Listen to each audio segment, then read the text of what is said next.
শুভ সকাল বন্ধুরা। তো চলো আজকে আমি জলখাবার, সকালের একটা জলখাবার নোনতা আজকে আমি বানাচ্ছি। তো তোমাদের সাথে শেয়ার করছি আমি কী করে বানাবো।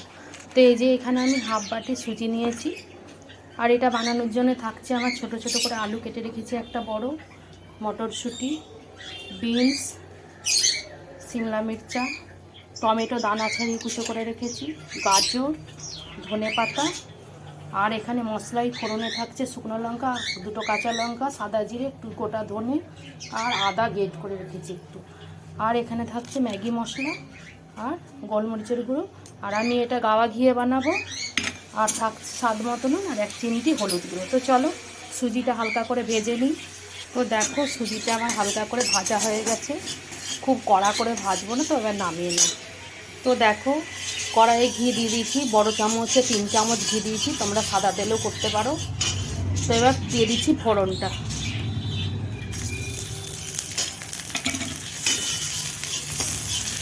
দিয়ে দিচ্ছি কুচিয়ে রাখা আলুটা।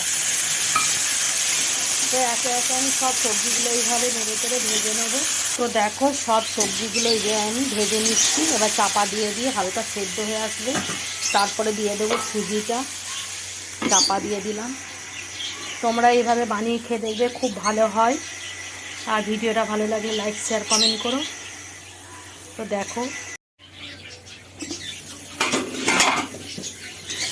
দেখো খুব সুন্দর মশলা দিয়ে এই যে এটা সবজিগুলো খুব ভালো সেদ্ধ হয়ে গেছে। তো এবার দিয়ে দেবো সুজিটা।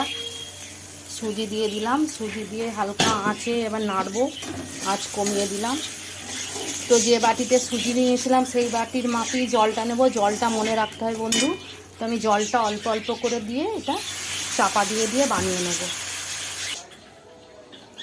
তো চাপা খুলে দেখি, এই যে সুজির পোলাও বলো আর ঝাল সুজি বলো সম্পূর্ণ আমার রেডি। তো চলো নামিয়ে নিই, ধনেপাতা দিয়ে নামিয়ে নেবো।